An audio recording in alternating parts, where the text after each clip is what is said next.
Welcome to Coach's Corner, everyone. Thank you for watching and listening to the show. I'm your host, Coach Tripp. On this Saturday, we have a special occasion. The great Washington Redskin quarterback, Billy Kilmer. Billy, thanks so much for joining the show. Thank you, Paul. I'm glad to do it. My gosh, man, I gotta start out saying my father, who was a huge influence on my life, just an amazing guy with a great disposition and a love of sports. He was a Washington Redskins fan, and to this day, I wish I'd have asked him why, but I remember, sitting with him, watching football games, watching you play. Man, I just want to say thanks for doing this. You were born in Topeka, Kansas. Yes, I was. I didn't spend much time there. World War II came along after I was born, and my dad was doing contract work around the Topeka area and Missouri. He was building roads. My grandfather business, and my grandfather sold out and moved to California, and we went out there for a vacation in 1943 or 4, one of those things, and we never came back. So I was raised in Southern California. Yes, you were raised in California. Talk about did you have any siblings? Talk about your mom and dad growing up. Yeah, well, I have a sister who's 2.5 years younger. My dad moved, like I said, mom and dad moved out there to California by my grandfather. And my dad got in the dry cleaning business in a little town called Azusa, California. And that's where I ended up being in the Azusa, Glendora area in Southern California, which is LA County. And, I went to high school there, and in fact, my old high school's not even there anymore. It's now all in the junior college out there, Citrus. And other than that, then I happened to, I didn't ever think I'd ever play football after my high school football game. I was never really, I never was, not really, I was always interested, but I wasn't really good at it. I made all league, on my senior year, but I was a better basketball player than a baseball player. That's where, I would probably end up. Mainly baseball. I love baseball in high school at that time, and I thought I'd be a professional baseball player. Yeah, that was my next question. You were an amazing baseball and basketball player. In football, I guess, was your third. You're actually better in those two. You scored 1,500 points in basketball in high school at Citrus Union High School there in Azusa. And you went on actually to Azusa Community College before you went to UCLA. Talk about that. I went to Citrus High School. Citrus Junior College was right there on the same campus. And so I got recruited by UCLA at football. The reason I wanted to go to UCLA because they ran the single wing offense, and they had a coach there named Red Sanders. That when I got recruited by him, I fell in love with him. He was a hell of a guy and a very dynamic coach. And I always wanted to be a single wing tailback, and they ran the single wing. And that's probably how I got into football, because they recruited me. If they hadn't recruited me, but John Wooden tried to recruit me there to go play basketball too. But I was mainly, if I was going to go to college, if I was going to play football. I guess the biggest thing I'm going to lead into is out of high school, I was a good baseball player. And after my senior year, I got offered $50,000 to play with the Pittsburgh Pirates, and that was the first scout that came in to talk to my mom and dad. I was only 17 years old then, and needed their approval. And I had 3 other scouts that wanted to talk to us. And the scout came in and offered us all this money and everything, and he left. And then my mother put her foot down and said, I'm not going to approve anything. He's going to college, told my dad. And he's going to finish college. He can always play baseball or sign a contract after his college is over. And when she said that, and my dad probably, he's a businessman. He saw that money right there. He was hard for him to swallow that, So anyway, I told him I had just got recruited by UCLA, and I said, well, look, I'll tell you this. I'm going to try. I'm going to go take the UCLA scholarship to play for UCLA, and that's how I got into football. If it wasn't for my mother, I probably would have been a baseball player. Who knows? I'd probably be pressing pants in Azusa now. Oh, Billy, that's a great story, man. Mama knows best, doesn't she? Oh my gosh, my mother used to say, "Not everybody's college material," because I wasn't the smartest of the 4 boys in our family. Well, I wasn't either. I don't know how I got through school, but I did. All right. Didn't you play in 1959 and 1960? Didn't you play 1 year of basketball for John Wooden? Yeah, that was another story. I was playing intramural basketball at UCLA. I was playing for my fraternity between my sophomore and junior years. And we were in the finals of the little tournament that we had between all the fraternity houses. And I was at the UCLA gym, and I didn't know Coach Wood had come in and was watching the game. And I scored 42 points, and we won the game. And so one day, about a week later, I'm down in the coach's office, down in the football coach's office, but the coach's office with also the basketball coach was in the same office, but it was a Quadson Hunt long. And I was in the office, and I heard a little voice calling me. I looked down the big aisle, and it was Coach Wood. He said, "Billy, come here, I want to talk to you." So I went down to his office, and that's when he said, "Would you like to come out after my junior year, going in my senior year, and play basketball?" And I said, "Sure. It'll keep me in shape." And I said, "Yeah, that'd be great." So that's how I played 1 year for him. Oh my gosh. Was it a title year? No, it wasn't a memorable year. It might have been one of his worst years. I think he was like 14-12, our team at that time. Yeah. And that was before Gail Goodrich and some of those guys had just come in. I think I was a senior when Goodrich was a freshman, Yeah, the 2 greatest college basketball coaches of all time, John Wooden and Mike Krzyzewski, they did not start out the world ablaze.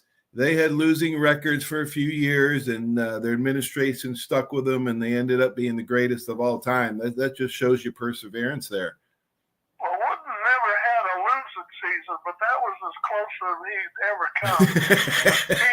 At UCLA, because he had winning teams all up there. We were like 14-12, and so that was as close as he came to having a losing season. What a great man, man! He was great. Oh my gosh, I had old friend of mine, Mark Gottfried, the former Alabama and NC State, and he coached at UCLA when they won the basketball title. He got to spend a lot of time with Coach Wooden. But at UCLA, your senior year in 1960, you threw for 1,000 yards, which was a lot back then, and you finished 5th in the Heisman Trophy voting. You also ran for 800 yards. I got 2 questions. Number 1, were you fast? And number 2, you were a dual threat quarterback before it was even termed. I was, back then I was fast enough. I ran the 40 in 4.8, 4.7 seconds there before I busted my leg in a car accident. And that was, Right. when I went to San Francisco. Right. But anyway, I was fast enough. I remember doing one sprints, and I stayed up with guys like Jimmy Johnson and Kerwin Alexander, and they were really Jimmy won the NCAA high hurdles at the time. Yeah. So, he was pretty quick. Hey, I have a theory, and I talk to a lot of people about this. A lot of athletes actually, that there's a difference between practice speed and game speed when the adrenaline's going, and they're just called gamers. Do you believe in that as well? Oh Yeah. No, definitely that. Yeah. In the game, you get that adrenaline pumping, and and everything. Of course, no doubt about it. Oh my gosh, I remember tackling Eric Dickerson. I had no business running with Eric Dickerson, at any time, but in a game, it seemed like it could happen. All right, you said at UCLA, you also punted. A lot of people don't know this, but you were such a great athlete. You also punted for him for a while. I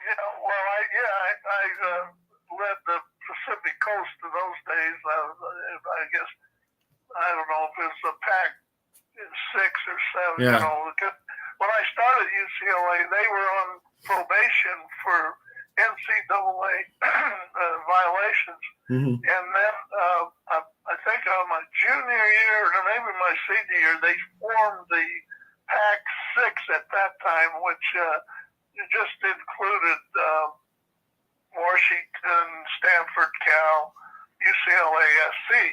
And then they went on, they got Washington State, Oregon State later on. But it was just, they were reforming, which it ended up the Big 12, and now they're disbanding, and I don't know what's going to happen to the Pacific Coast. Yeah, that's sad. That's pretty sad. Yeah. Wow, you were 11th overall pick, the San Francisco 49ers in the NFL draft. Where were you when you got that phone call, and who did you celebrate with? Well, you remember in those days, the NFL draft was before the college season ever ended. It was like they had it in December. Oh my God! We had two more games left to play when they drafted me, and so I was watching the draft. I think it was one of the first televised games. But see, the American, they were rivals with the American League. It just started forming the year before they started their run. Mm-hmm. And so they were rivals with the American League, and the American League was rating a lot of players. A lot of players that I knew, I didn't realize they had signed during the season. The American League had already signed a bunch of the good players Wow. that ended up, I was drafted by the Chargers. I was the LA, and they were the LA Chargers at the time because they played in LA that 1 year before they moved to San Diego. Uh-huh. And I was like the 5th round choice for the Chargers that year. But I didn't know that the first 4 guys that they got, Keith Lincoln was one of them. And Keith and I went to grammar school together in Monrovia, California.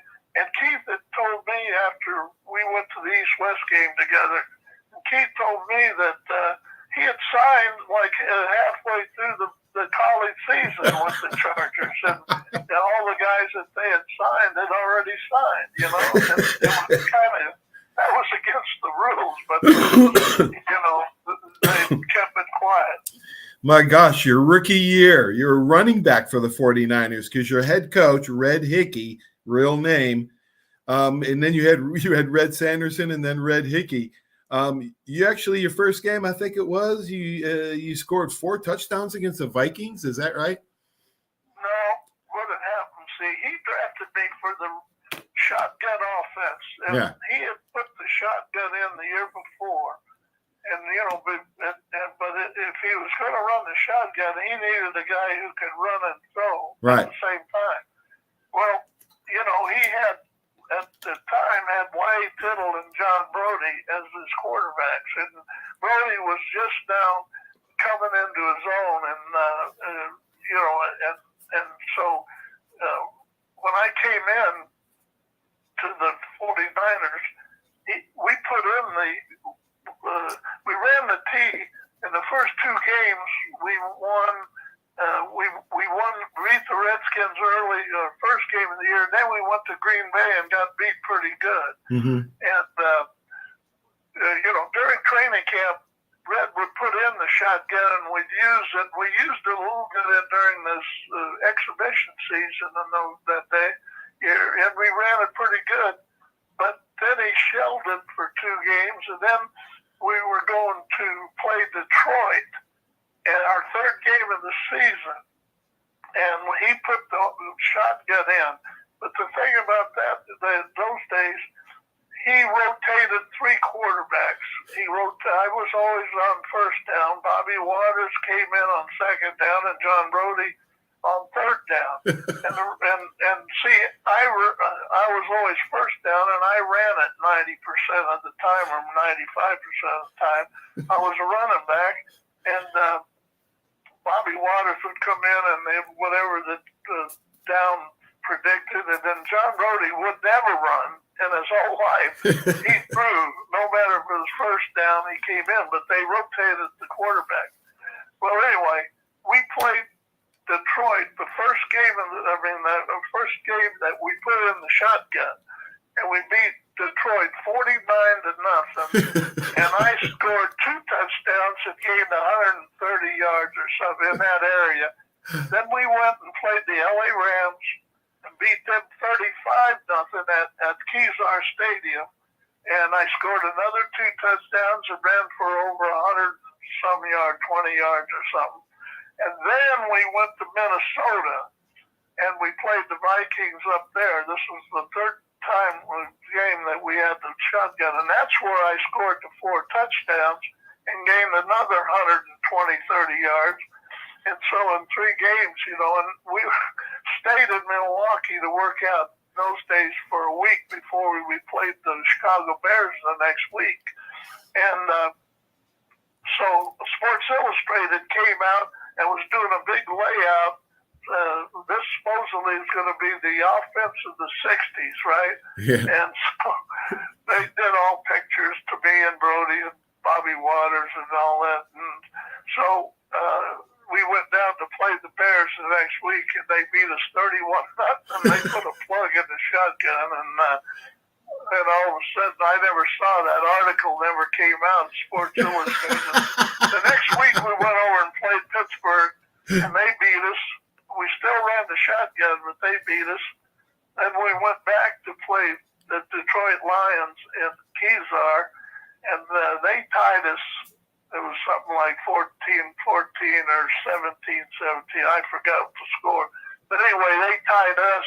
And the next week, the Bears were coming in town, and that's when Red shelled the shotgun, and I never saw it again. They figured it out kind of quick after a couple of weeks. Oh, my gosh. You got a brilliant memory, Billy. Y.A. Tittle. Do you remember anything, or did you spend much time with Y.A. Tittle? Oh, yeah. Well, the little time that I was there, I came in training camp after I was in the All-Star game in those days in Chicago. When we came in, I was a week. I was a couple of weeks. They had already been in camp a couple of weeks when I came in after that. And so I was there with Wyatt Tittle and for 4 or 5 days. And we were going to Portland and to play the New York Giants in Portland that weekend. So we went up to Portland and we were playing the game. And John Brody started the first half. So the second half came, and that's when Tittle went in, because they were alternate. Mm-hmm. And I remember Sam Huff went up and down the line. Dick Bojaluski Zaleski and all those good defensive linemen they had, and said, "Don't hit Tittle. Don't hit Tittle. He'll be here tomorrow." So after the game, the 49ers traded Tittle to the Giants there in 1961. Oh my gosh! And Tittle, Tittle later, after he retired from the Giants, he came back, and as the 49er passing coach in 1965. Oh. And Tittle coached me a little bit in quarterback, and that's when I went back to being a third-team quarterback back then, and he taught me a lot of fundamentals and everything. I knew Wade real well. Oh my gosh, what a beautiful memory. The great Y.A. Tittle. Yeah. Billy, you were actually part of the best fumble in NFL history. On October 25th, 1964, you caught a pass from George Myra, and you fumbled, and Vikings D lineman Jim Marshall picked it up and ran the wrong way, 66 yards into your end zone. My gosh, to just talk about that play, talk about what your coaches and everybody was saying after that. What were the reactions? Well, it was one of my last. See, when I came back after my car accident and said I had to lay out all of 1963 because I was in a car accident in the right at the end of the 62 season and broke my leg. Right. And they said I'd probably never play again. But wow. like I said, I went back to work for my dad, and I was pressing pants in Pomona in August. It's 100 degrees. And I was trying to get my leg back in shape, and that steam has hit me in the face. And I said, I'll never do this again. I went out and even ran harder to get this leg in shape. But I came back in 1964 and Jack Christensen was the coach then. Fired Red Hickey the year before. And Jack made me a running back for that start of the season. So that's how I got to was in there as a running back. And I went out of the backfield and made a cut towards the center, and I got the ball.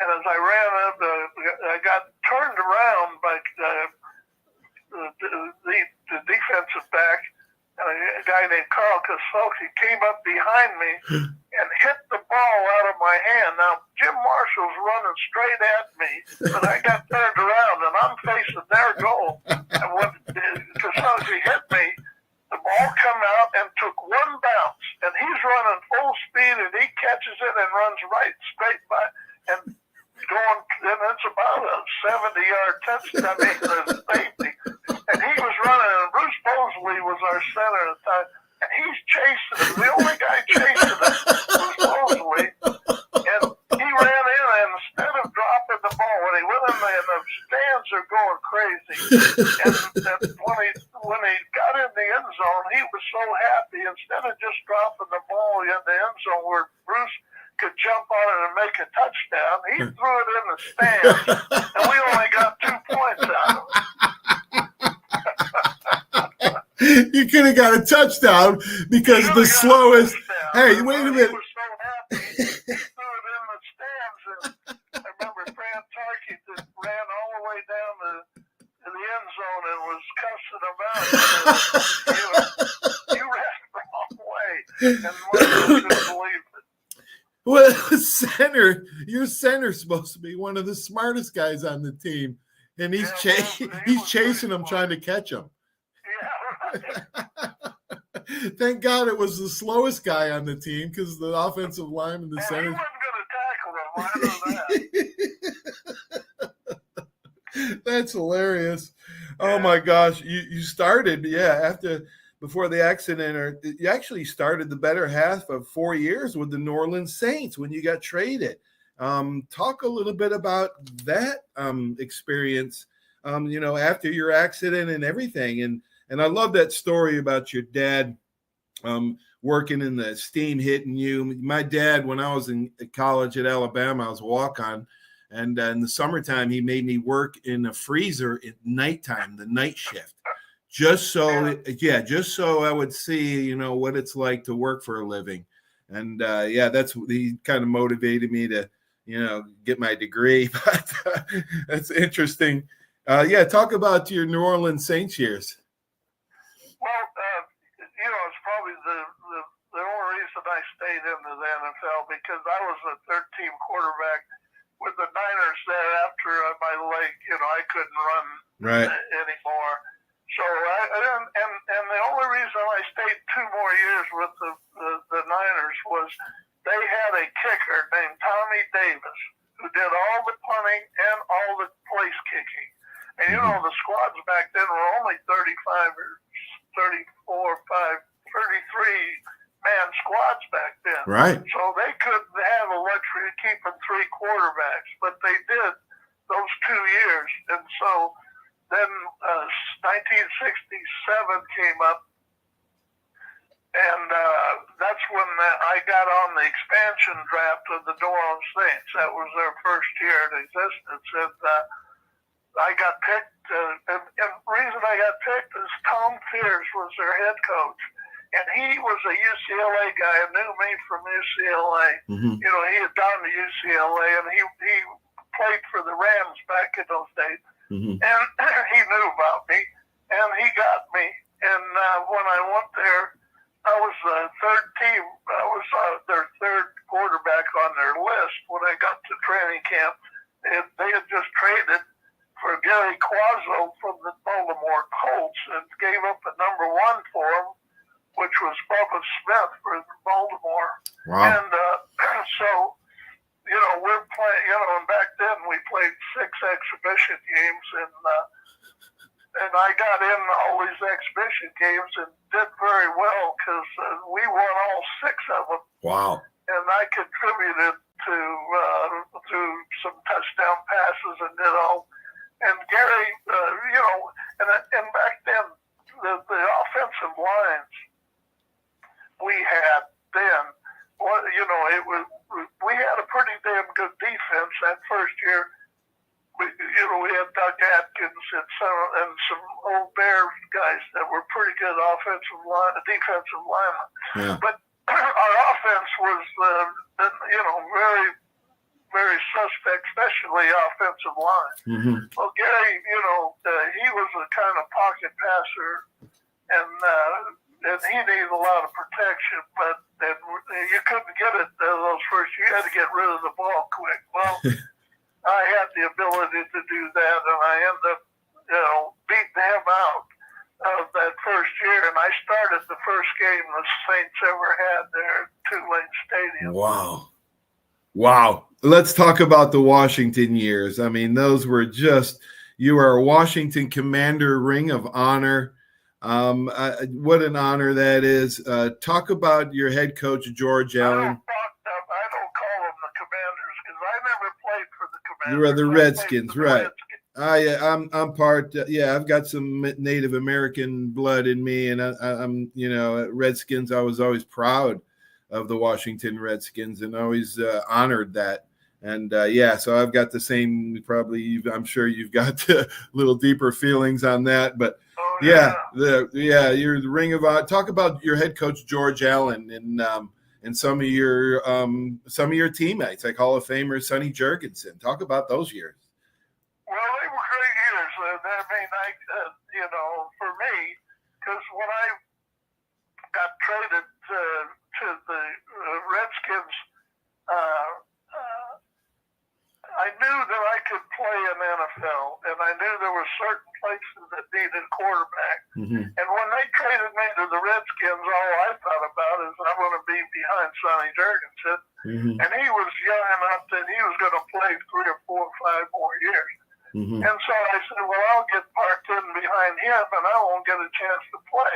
Right. So I happened to be in Miami for the Super Bowl that year, and that's when I got traded from the Saints to the Redskins, and I got a call from George Allen and said, why don't you come on up?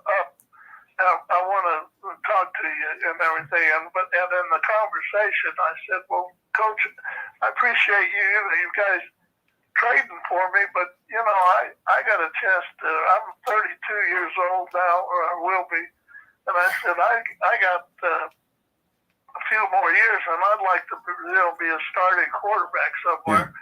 I knew there was a couple other teams that needed them. I heard Denver tried to trade for me, and I think Detroit at the time, and there was a couple other places that needed quarterbacks, and the Saints traded me behind Jurgensen, and I was mad about that. So anyway, at the time, I didn't realize that George Allen had kind of always wanted me on his team. I had no idea. Uh-huh. So I said, Coach, and he's like, he wouldn't really listen to me. He said, well, no, you come on up here. I want to talk to you. So I said, okay. And I said, but I can't come right now. I got to wait 2 more days. And he said, well, why? I said, well, I'm down here after the Super Bowl. I was down there with a good friend of mine that was running a horse at Hialeah in the stakes race. I gotta wait. I gotta see this. All of a sudden there was a silence. Who did I get? This guy's going to go to a horse race, and he doesn't want to come up here. So anyway, he said, oh, "Okay, you come up Thursday morning." It was on a Wednesday anyway, so. I did. I flew up Thursday, and it so happened when I walked in the Redskin office, it was the day of the draft, and he had made a big trade. He had made a big trade with the Rams and brought in Darren Talbert and Jack Pardee and a whole bunch of Rams that played defense for him, and later on Richie Petitbone, and all the Rams he could get. He made he traded 5 players, and I don't know what the Rams got. Wow. But anyway, probably draft choice or something. And he was going on, see, we're gonna build up this defense. We're gonna have a team here, and he was so enthusiastic.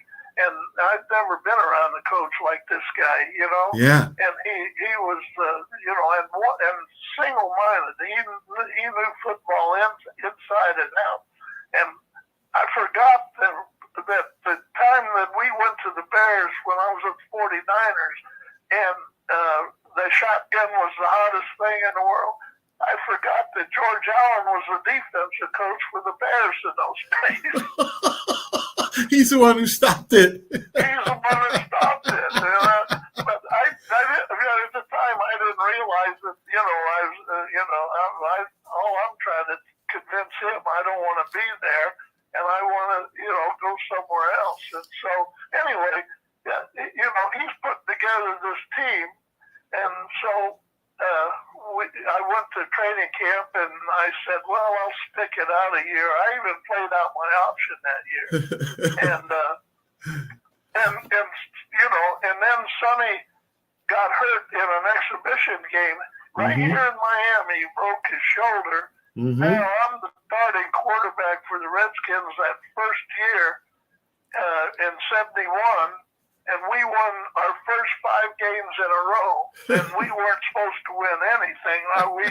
The prognosticators had said, we were going to be in the last of that division, and we ended up, making a long story short, we made the playoffs that year, and went to San Francisco. We lost to them, and then the next year they come back, and now I'm. The training camp in 72 is when George made me the starting quarterback going into camp, Yeah. But Sonny comes off his shoulder injury, and he's fine. So we're going back and forth, being right. I start the first 2 games in 72, and then I lose the third game. I threw 3 touchdown passes against New England, and we lose because the field goal kicker misses a field goal there at the last. And I get benched for Sonny. Now Sonny comes in and wins the next 2 or 3 games, and we're playing in New York. And in the first quarter, Sonny goes back to pass, and he throws one. And then the next thing, I'm watching the pass wherever it went, and then I look out, and Sonny's limping off the field. And he had snapped his Achilles that game, and he's out. Oh, wow. Now I go back in, I got the job. And that's the year that we went to the Super Bowl in 1972. Oh, my gosh. It's kind of weird how that all, yes. Oh my gosh, what a great story. What a great story. You always have to be ready. Oh my gosh. People don't realize, Billy, that a lot of people get their chance when the guy ahead of them gets injured and then he plays so well you can't get back in. Matter of fact, my first game in the NFL, that's exactly what happened to me. The guy ahead of me got sick and I went in and had, NFC Player of the Week type of game. Yeah, I mean that's how it happens. But and when you guys weren't expected to win and you won those first 5 games, in football, that's one of the most satisfying things as a player or a coach is when you win when you're not supposed to. Yeah, we electrified Washington D.C. They hadn't won there in 30-some years. And I remember our first 3 games were on the road, and we beat St. Louis, and then that was, we weren't favored in the game. And then we're playing the Giants up in New York because all our first 3 games were away, and we crushed the Giants up there. I threw for 300 yards. Then the next week, we got to play Dallas, in the Cotton Bowl they played in those days. And we beat Dallas in Dallas. And when we came home, there must have been 5,000 people at Dulles Airport that came to meet the plane. It was unbelievable. And they had the Dulles Access Road was jammed. Nobody could get up to Dulles. They had so many cars come out there. Oh my gosh, Pro Bowl led the NFL in passing in 1972. A Pro Bowler, Super Bowl team that went and played the undefeated Miami Dolphins, and Coach Shula and all those guys. That was what an accomplishment. I played with Mike Shula. He's a good friend of mine at Alabama and Tampa Bay. Well, he was just a kid then. Yep. He was like a ball boy. Yep.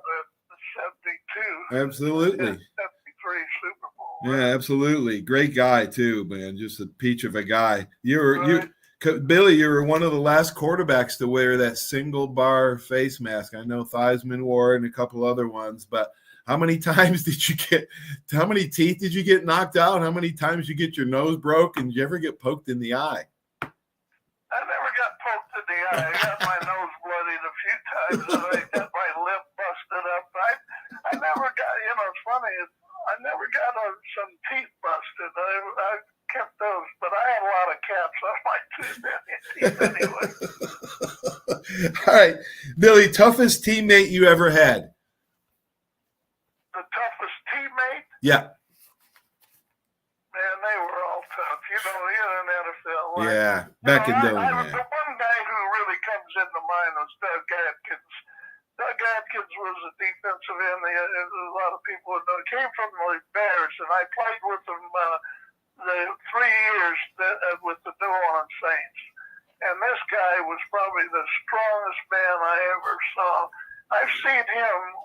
You got to get him riled up, but I've seen him pick up tackles by the elbows and lift them off the ground and run them right back in the quarterback. Wow. He got upset, boy. He was the strongest guys I ever knew. Who's the smartest teammate that you've ever had? Smartest teammate I ever had? Well, it'd probably have to be offensive linemen because they were all smart guys. Yes, they are. Yes, you have to be smart. They're probably Lenny Haas. Yeah. Wow. Cause yeah, you can't be stupid to be on the offensive line. Best football coach that you've ever seen. Oh, George Allen. Yeah. Yep. George Allen. George Allen's the best I ever had. Yeah. Wow. Well, man, what a joy. He's in the Hall of Fame, Yeah. You were on the yes, you're right. You were on the Saints when Tom Dempsey kicked that record 63-yard field goal. Talk a little bit about set it up. Talk about that game.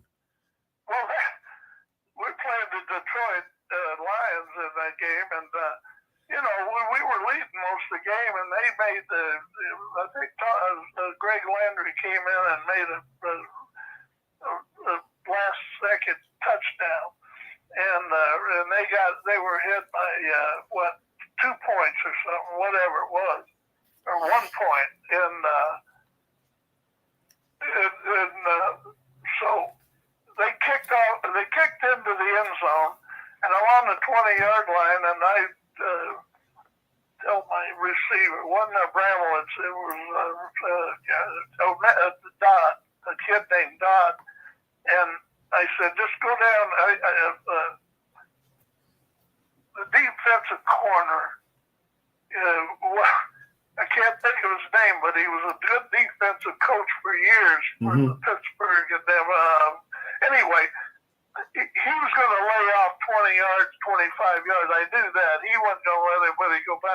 And I told Al Dodd, I said, Al, go down there 20 yards, cut out, and I'll hit you. And I did. I probably threw the best spiral I had in a long time and hit him. And he laid out, and there was only a few seconds to go in the game. And I remember coming off the field because I figured they're going to, and our head coach was he just fired Tom Fears, and they put in, I can't remember. He was yelling, alley-oop, and one of the coaches, Don Heinrich, said, no, kick a field goal. Dempsey can kick it. So he's the one that they sent in the field goal team, and I'm going down, I figured, it's 63 yards, and it's, no way. It's in the Sugar Bowl, but it was, sea level. Yeah. We're below sea level and everything. And when he kicked that ball, it was like a rifle shot. It just shot out. I said, damn, he made that. Wow. And Holy he God. made it. But the Lions, they were laughing. They didn't even try to rush it. The defensive tackle, Alex Karras, he just dropped on the ground, He thought it was a joke we were trying that long field goal. And he made that. And I'll tell you what, the only thing I liked about it was I ran into the locker room because I didn't want to mess around out on the field or try to hand, the other players. I could see them later. And I went in to get my uniform on. I got off and ran out, and everybody's still in the stadium carrying Dempsey around, and nobody was in the parking lot. And I said, I got in my car, and I was down in Bourbon Street in 15 minutes. It only took me an hour and a half, 2 hours to get out of the Billy, you're just like me. I was known as a coach and probably as a player too. When the game's over, I'm out of there. I'm going to have a drink or have something to eat. I didn't want to hang around there. You're just like me in that respect. That's hilarious. Oh God, yeah. I didn't want to hang around and shake hands with players. Yeah, me neither. I didn't want to. Oh my gosh, what a joy, Billy! You're gonna be 84 next week. Happy Tuesday. Happy birthday, Billy. Yeah, I appreciate you taking the time to do this. You're one of my heroes as a kid and my father as well. So thanks so much for doing this, and hopefully I'll talk to you soon, Billy. Oh, that'd be fun. It was fun today. Yeah, it was a blast. Thank you so much. Okay. Okay, bye-bye. Bye. Wow. Billy Kilmer, the great Billy Kilmer. Isn't that amazing? Thanks for watching Coach's Corner today, folks. Everybody have a great sports weekend. We'll talk to you soon.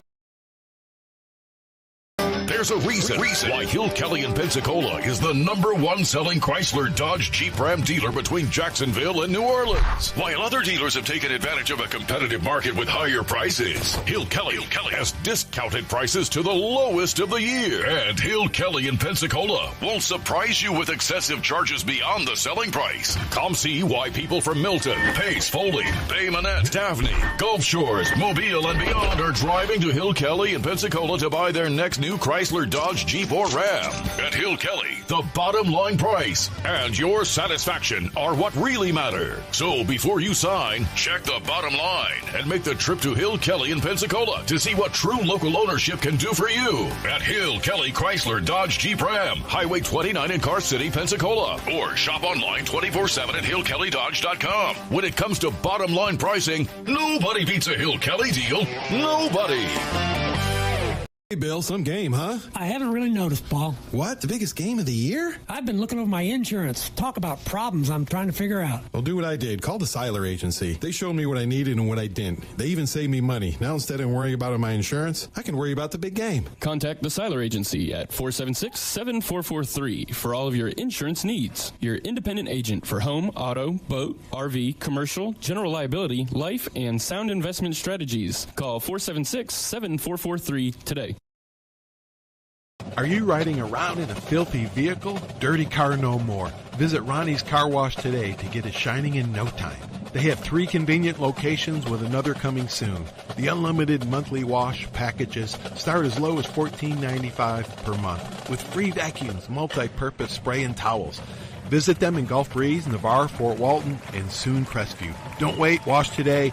Be sure to see Ronnie's Car Wash on Facebook to see the latest specials and discounts. You'll be riding and shining in no time. Step One works so hard to get you in the perfect car. Looking for a better car buying experience? With the Step One Advantage from Buick GMC, Fort Walton Beach, and Pensacola, receive no-hassle market-based pricing or incentives by pre-ordering. Looking to sell or trade? Our dedicated team will even come to you. Plus, every vehicle sold at Step One supports local charities right in your neighborhood. Experience the Step One Advantage at Buick GMC, Fort Walton Beach, and Pensacola today. 75 years of service and high-tech today. It's Pensacola Glass Company at 433-8348. High-tech is a term often applied to advanced services and products in today's marketplace. And today, glass is much more than a simple pane of brittle, see-through stuff we hit baseballs through when we were kids. Glass is now a product with unique flexibility in both performance and application. And Pensacola Glass Company is growing right along.